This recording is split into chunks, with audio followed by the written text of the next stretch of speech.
Good evening and welcome to The Buck Stops Here. How low can our politicians sink? If you thought they couldn't get any more abusive in their language, they manage to throw up a surprise every now and then. Like today, the Congress candidate from Saharanpur in Uttar Pradesh saying at a rally that he wasn't afraid of cutting Narendra Modi up into pieces and killing him if Modi tries to make UP into Gujarat. A comment that's so distasteful, even his own partymen in the midst of a heated election campaign have condemned him for it. But beyond a verbal censure, what? How do political parties rein in their members? What can the Election Commission or the courts do when the discourse sinks so low? Also on the show tonight, the Supreme Court has said in no uncertain terms the juvenile convicted of raping a young Delhi girl who's now known as Nirbhaya or India's Braveheart cannot be tried as an adult in a regular court, even though his crime was gruesome, brutal and fatal. Once again, the juvenile justice system comes under the scanner. Should it be set in stone or can there be room to work on a case-by-case basis?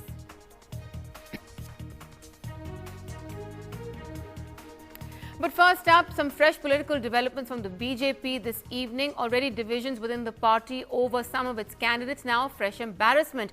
Another leader questions the party's decision. Now this is the Vice President Mukhtar Abbas Naqvi, who has tweeted his dissent over the induction of the expelled JDU leader Sabir Ali into the BJP. Naqvi has tweeted saying that Sabir Ali, the terrorist Bhatkal's friend, joins the BJP.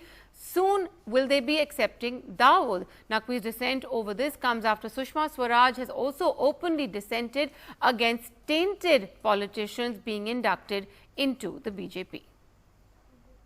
Party किसी भी रूप में जाने अनजाने में संकट में फंसे हम कतई नहीं चाहेंगे और हम चाहेंगे कि अगर जाने अनजाने में कोई गलती हुई है तो उसको करेक्ट किया जाए, क्योंकि ये हम जिस सिद्धांत के लिए लड़ रहे हैं, हम आतंकवाद, माओवाद और उससे जुड़े हुए लोगों के खिलाफ लड़ रहे हैं। अगर उससे जुड़े हुए और बिल्कुल स्पष्ट रूप से जुड़े हुए लोग कहीं भी किसी भी रूप में आते हैं तो निश्चित तौर से हमें उसके लिए समस्या होगी और दिक्कत होगी आगे। देखिए, मुतालिक को किस लिए निकाला गया? केवल इसलिए निकाला गया कि उनके बारे में परसेप्शन ये था कि वो हिंदूवादी हैं। अब अगर आप जो है वो हिंदूवादी को इसलिए निकालेंगे कि परसेप्शन है और आतंकवादी को रखेंगे तो ठीक नहीं। Right, well, my colleague Ketki Angre now joining me from Mukhtar Abbas Naqvi's residence. Ketki, on the one hand, the BJP talking about a united front for the party, yet day by day we see divisions amongst its top leadership coming out into the forefront, whether it's on ticket allocation, whether it is on the induction of members. Now, Mukhtar Abbas Naqvi also joining Sushma Swaraj's dissent in a manner of speaking to politicians. Extremely damaging comments from a senior leader like that. Well, absolutely, Maya, and it couldn't have come at a worse time for the BJP. It is trying to put up a united front. It's trying to show a development-oriented front. It's trying to show that it's a party that is also taking along minorities with it. And Sabir Ali's induction was clearly with an aim to projecting that image for the party, particularly since Sabir Ali comes from Bihar, a state that gives 40 members of parliament to the Lok Sabha. So clearly the BJP was trying to work on this sort of, magic, or trying to get together a secular combine to give it an image that the BJP is now not the party that only talks Hindutva. It's moving ahead on the curve of development. So certainly very damaging comments coming in from the vice president of the party, no less, Mukhtar Abbas Naqvi, saying that if Pramod Mutalik can be inducted and then removed within a matter of hours, the BJP did rectify that mistake, as he called it, then why not apply the same parameters in the case of Sabir Ali as well? He went on to accuse him of being, an accused in a case in Mumbai in which Dawood was also one of the accused. He also said that he is Yasin Bhatkal's friend, Yasin Bhatkal, the head of the Indian Mujahideen, who was arrested last August. So he's making these parallels, saying that if you can remove somebody because he has a perception of being a right-wing Hindu activist, then why not remove somebody who has, a terrorist image, or somebody who's associated with a terrorist? So clearly Mukhtar Abbas Naqvi is really using very harsh words there, which means more embarrassment for the BJP. This is coming after L.K. Advani's dissent, followed by Sushma Swaraj openly tweeting against Sri Ramalu. Then Jaswant Singh actually filing his candidature as an independent candidate from Barmer. So clearly, while the BJP is trying to show a united front, while its prime ministerial candidate is planning 185 rallies across the country for a day, this is probably something that the BJP will have to resort to a damage control mode. What that will be, Maya, we'll have to wait and see. Right, Ketki, thanks very much for joining us with all that. As you said, we will really have to wait and see how this all plays out for the BJP. There's still time, a week before the first phase of the polls, and it's a long election process as well. So how will this impact the voter? All those questions, many big questions to be asked. In the midst of all those questions, now huge political controversy today after a video emerged of the Congress candidate from Saharanpur in Uttar Pradesh making a hate speech, saying he will chop Narendra Modi to pieces. Now, Imran Masood has since apologized and claims the clip is many months old, but the Election Commission has taken note of this comment and FIR has been filed. The Congress party has condemned it, but Imran Masood, who has regretted what he has said, has not had any action taken against him. So far, he still has the ticket, and in fact, Rahul Gandhi is going ahead with a rally in Saharanpur tomorrow.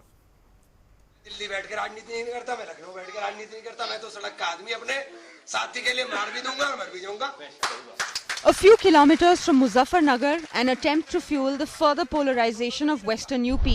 Imran Masood, the Saharanpur Congress candidate, threatening to chop Modi to pieces if the BJP prime ministerial candidate entered this constituency.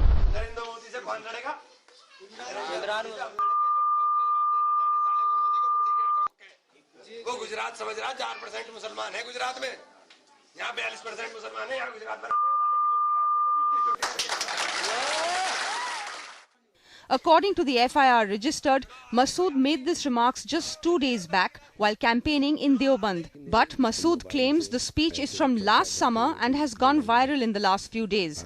Even as confusion continues over the exact date of the inflammatory speech, when confronted, this Congress leader pleaded guilty and apologized. खेद भी व्यक्त कर दिया, लेकिन वरुण गांधी जी हाथ काट रहे थे और मोदी जी कुत्ते का पिल्ला मुसलमान को बता रहे थे, उन्होंने तो आज तक माफी भी नहीं मांगी. Masood has been booked under sections of the IPC and the Representation of People's Act. The charge of hate speech has also been invoked in the FIR. As outrage grew, the Congress promptly distanced itself from Masood. It is a violation of law and action should be taken. Despite the apology, the damage was already done. Masood is barely beginning his career in the Congress, and these comments could cost him his candidature. He joined the party just 15 days ago and was chosen for his strong yet controversial political lineage. He is the nephew of former Rajya Sabha MP Rashid Masood, who was jailed and later disqualified. Meanwhile, the BJP turned the hate speech into political advantage. Branding it as Nafrat ke Saudagar, the hate speech was re-released in Delhi along with other attacks on Modi, like Salman Khurshid's impotent comment. Bharatiya Janata party कल मुख्य चुनाव आयुक्त के समक्ष इस विषय पर अपनी औपचारिक शिकायत दर्ज करने जा रही है. This incident hit the headlines just 1 day before Rahul Gandhi's rally for Imran Masood in Saharanpur. A little bit of drama, allegations and counter-allegations in election season, perhaps inevitable. But when political rhetoric turns into hate speech, it polarizes people. In this case, will Election Commission step in? This is Anchal Vora with camera person Vijay Patwal in Saharanpur for NDTV. Well, as we said, how low can the political discourse really sink? What can be done about it? To discuss some of that on the show tonight, we have from the Congress, C.R. Keshavan, the national spokesperson, joining us from Chennai. From the BJP, Nalin Kohli, the party spokesperson in Delhi. We also have the former election commissioner, Mr. N. Gopalaswamy, joining us from Chennai. The former Attorney General of India, Soli Sarabji, from his residence in Delhi, and Siddharth Vardarajan, senior journalist, in the studio here with me. I want to take this question first to the Congress. Mr. Keshavan, Imran Masood's comments clearly condemnable. Your party's senior-most leaders have come out and said it's not acceptable. But what is being done about it besides a rap on the knuckles? Maya, the Congress party strongly condemns any kind of indecency, hate, spite and violence in public discourse. And with regards to the individual you mentioned today, a very categorical clarification and explanation has been sought from him, besides the legal process that is happening. Once this clarification and explanation is given, there will be necessary action initiated. Having said that, I just want to quote what Shri Rahul Gandhi, our Vice President, has said on and on. Whenever there has been any personal attacks, he has said he disapproves of it, and he said we are not against any individual, but we are against the divisive and polarizing ideology of the opposition. I just want to raise one point here, if you permit me, not to take political pot shots. See, in an election year, in an election campaign, rhetoric and such statements are common, but BJP has a prime ministerial candidate who doesn't attack political opponents. If you see in 2002, he has such dubious distinction of attacking, the election commissioner himself, Mr. James Michael Lingdo, using such parochial language of bigotry. And not only that, even when you see in 2007 when it came to, Sohrabuddin Sheikh's murder, he said he approved it, and his own counsel, TKS Tulsi, withdrew from the Supreme Court. I mean, what I'm trying to get here at is some statements are made advertently, some statements are made inadvertently. Fair enough. But I think a recent ruling by the Supreme Court, which is... Right. The question is really whether two wrongs make a right, but we will take what you're saying to Nalin Kohli of the BJP. Nalin Kohli, undoubtedly what Imran Masood said is reprehensible, but we have leaders from the BJP, we have leaders from the Sangh Parivar also in the past who have made extremely condemnable statements, extremely inflammatory statements. Many have cases against them dropped. So this is not the first time something like this is being said.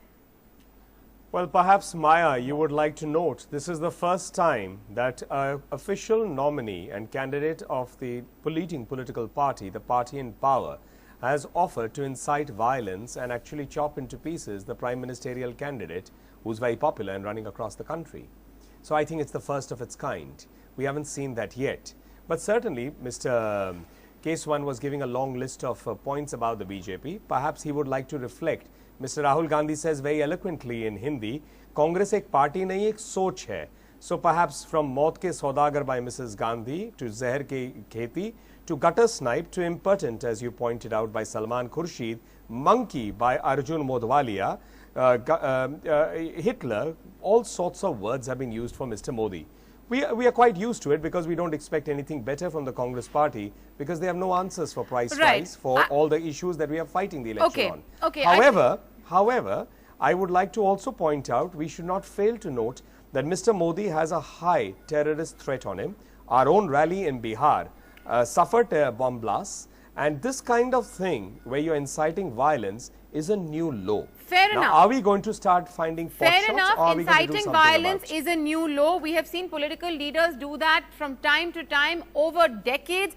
Your leaders also not absolved of those responsibilities. But let's just step aside from the tutu meme of this debate right now and expand it a little bit. We've got Mr. Gopalaswamy with us. We've got Soli Sorabji with us. Mr. Gopalaswamy, I'd like to ask you first, as somebody who has run the Election Commission, when parties behave like this and you're talking about model codes of conduct in play, really what recourse does the Election Commission have? There have been calls to de-recognize some of these parties as well when comments have gone out of hand. See, party itself making comment is one, individual candidates making it quite a different thing. If the party, spokesperson or very senior leader of the party does say any of these things, then definitely there can be an action against the party under the not only the model code of conduct. Apart from the fact that there is a criminal liability which is slapped on him, there can be action against the party. The symbols, etc., can be. But normally what happens is against an individual, there is a case filed, and beyond that, and of course the commission will issue notice and maybe express its opinion against him. But beyond that, unless it is repetitive, beyond that, there is hardly any action which the commission will take. Right. Okay. Let's also just ask Soli Sorabji. Soli Sorabji, the Supreme Court has said that the Law Commission should talk about guidelines for parties that indulge in hate speech or for individuals that indulge in political hate speech, that it's not for the court really to intervene right now until the Law Commission sets up some guidelines. But do you think this just sort of gets caught up in a who will blink first and take action against people who really shouldn't be making the kind of comments that they do, irrespective of their party leaders or lower down in the hierarchy? I think in this case, I think it was not hate speech as such, It was clear criminal intimidation. It was an intention to commit murder. Hate speech is when you say about particular community or particular caste, oh, they are violent, they are dishonest, that's a different thing. But here it's a clear criminal offense. And maybe the electoral breach of model code cannot permit any further action, but this should be, and mind you, the only thing is the Congress party, I believe, has disowned the statement. I don't know if I'm correct. If not, there is no question action should be taken even against the party. Well, the Congress party has disowned the statement, but the candidate continues to be holding the ticket for Saharanpur. Rahul Gandhi will be attending a rally with him tomorrow by his side. But that shows Congress's double standards. If they are really upset or really condemning this statement, they shouldn't support him indirectly by attending the rally, his rally.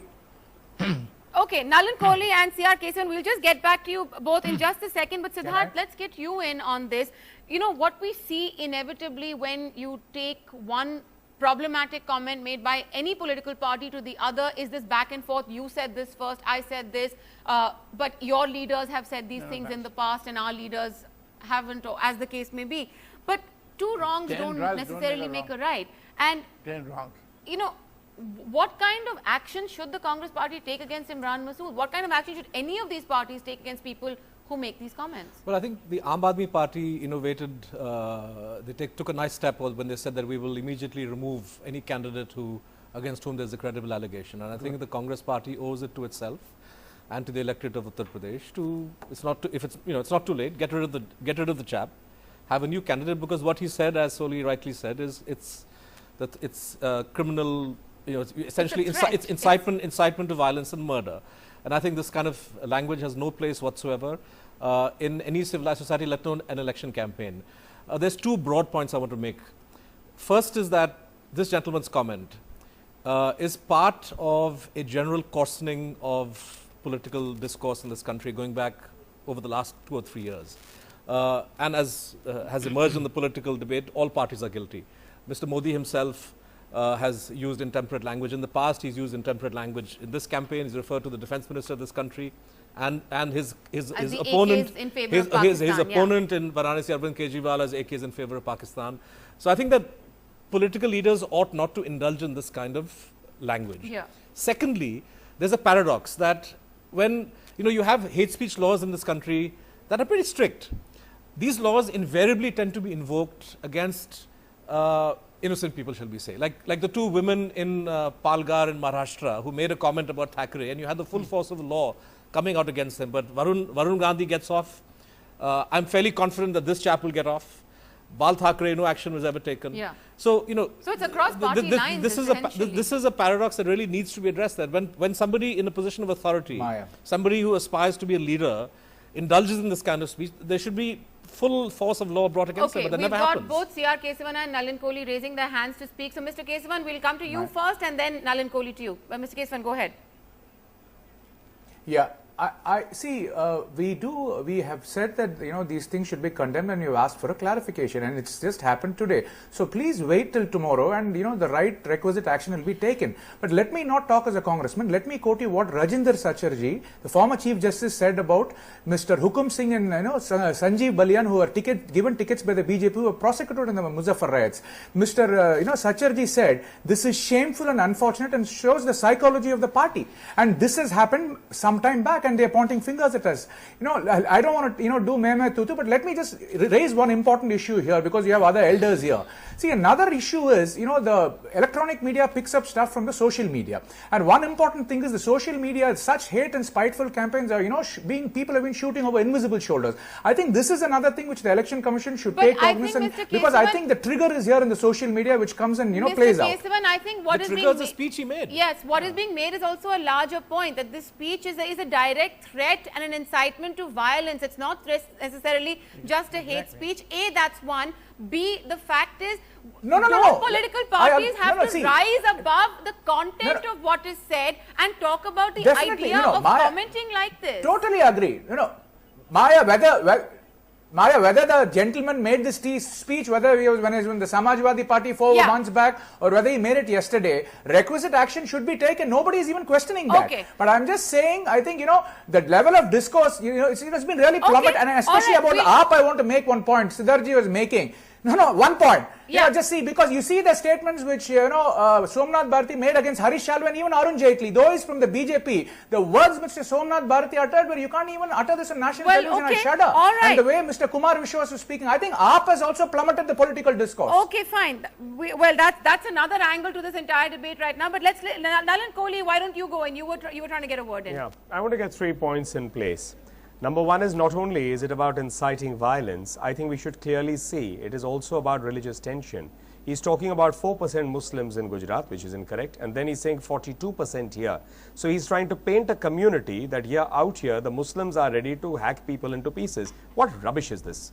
I think we need to understand clearly that Indians, irrespective of their religion, region, caste or affiliations, are more bothered about price rise, unemployment, the economic condition, women's security and other such issues. So I think this is a desperate act by a desperate person. And unfortunately, I'm seeing the track record across the political discourse of the Congress party and many of their allies. We are not talking on the issues. Number two is what, and I agree with Case 1 on one thing. Case 1, I didn't disturb you. Let me finish my point, please. So I think number 2 is, I think what one point I will agree with Mr. Case 1 out here is that about the Aam Aadmi Party, which Siddharth, of course, has glowingly forgotten about. Not only is it words, it's also about barging into people's residences and running pornographic sites. So I hope he's not thinking that those are good examples for other parties to emulate. The third point is, I think here we are looking at violence in already an election where the startup of it on the very first day, the model code of conduct was broken in Delhi by the Aam Aadmi Party. Now, are we going to, and the Election Commission has been doing a phenomenal job. The last few elections just the recent ones in the states have gone virtually violence-free. It's commendable. Now, if this kind of thing is going to happen, we are running the risk with already bomb blasts taking place at our rallies. Nalin Kohli, if you're talking about the fact that this is not just about threat to violence, but also religious tensions that need to be taken into consideration, then are all parties not... I will answer the question on the question on Muzaffarnagar right now. You can answer the question. No, because that's the indirect question you are asking, so I have no hesitation in answering it. Yeah. The Samajwadi Party and the BJP are polar opposites. We can't be seen together politically either way. We don't agree with each other, and I think that's a well-known fact. It's no secret. Even the Samajwadi Party government there, so-called secular bandwagon, could find nothing against our 2 MLAs and was unable to keep them in jail because they couldn't present it on the SIT. So I think Mr. Modi is an example of 12 years of vilification, misuse of every possible provision, and nothing has come out. Just because someone belongs to the BJP... But I don't think we're talking specifically about Mr. Modi here, and that's the mistake you're making, Nalin Kohli. Just because you are bringing up the point of Sanjeev Som and Hukum saying, the point is, and I'm saying it on the record, please find evidence against anybody in any political party and take action. Okay, as period as that. Okay, all right. Because the law cannot be broken by anyone. Yes, Siddharth has a good point. Does it include Varun Gandhi? What about people like Praveen Togadia who've talked about May I also answer about Varun Gandhi? He spent 21 days in jail. I don't think we've even seen that happen. Sanjeev Som, all of them have also spent jail, and the UP government couldn't find anything against them to continue holding them in jail. So I think, Siddharth, the law has to apply equally to all. No, Varun Gandhi's case is still is on appeal in Pilibhit. Well, I mean, if it is on appeal, are you now going to hold the BJP responsible for the judicial process? I think you should hold Varun Sani to the same standard as Mr. Imran Masood. 3.14 crore cases pending across all the courts. The question is larger. It's not just about Narendra Modi and this particular gentleman. It's about holding, exactly as Siddharth pointing out, holding your politicians across the political spectrum to higher standards of discourse. Well, I think that goes for the BJP as well. Well, I think, I probably, maybe because there are higher expectations from the BJP, or maybe because we are always considered the political outcast. Everyone feels that the BJP should do something, but the others just simply walk away from it. Okay, Mr. Gopalaswamy and Soli Soravji, when you hear the BJP and the Congress again resort to he said, she said, we said, they said, what does it make you think of? Mr. Gopalaswamy, what is your reaction to the debate you're hearing? Look, I mean, whosoever it is, if there is something to be, something which is objectionable, on one side action should be taken, but the Commission cannot go about telling political parties, apart from generally advising them to keep the discourse in a sane manner. They can't keep on advising them every now and then, saying that yesterday you said this, don't say this, and tomorrow you please don't. Right. That's not possible for the Commission. Therefore, the Commission has already said that the discourse must be kept in a sane level. And if anybody is not carrying out that thing, then you file cases against them. And if it becomes a repetitive issue, the Commission should be in its own way take a decision whether they will conduct a particular poll. I mean, if a particular person is repeatedly violating it, then you should even consider postponing that poll or even cancelling that poll. Okay, fine. That will be an extreme step, but that it would is be worth an taking in a extreme case step, where the person is repeatedly violating it. Soli Sarabji, you wanted to make a point. Now, what kind of recourse can there be? No, first of all, I want to make a point that, well, calling Modi important or calling him Hitler, that's not good, not civil. But saying I will cut into pieces is clearly a criminal intimidation, is clearly a criminal offence. And the Election Commission otherwise should be empowered to take action against such things. Because please remember, you may call him names, it's all right, that's a matter of opinion. But this is a clear threat to his life, which will have serious repercussions elsewhere. So this must be taken very seriously. No use thereafter saying that you did this, you did that. We are not concerned with who did what. Right. We want elections to be free from violence and free from accusations of hatred and things like that. So, Mr. Sarabji, Election Commission, to my mind, should be as Siddharth also pointed out, empowered to take action. When cases are filed and they go into appeal, the process is so long of even sort of legal recourse for these situations, and election after election comes and goes, and we still see the same kind of thing happening again. How do you monitor this? They empower the Election Commission to take prompt action on basis of materials which are very evident and they can't be disputed. They can do it summarily after hearing the party. Okay, I think we have... It not take so long. Okay, we'll have to give Soli Sarabji the last word on this debate. He says empower the Election Commission. I guess that's the only... Well, because I think there is an unholy alliance between all of these parties. They like to abuse each other here on TV, but the fact is that none of them want to do anything when they go back to their own parties. Right. Well, I mean, that's the unfortunate truth. We'll find out how this kind of comment plays out at the polls, if it has any impact at all really whatsoever. But thank you all very much for joining me on the show tonight.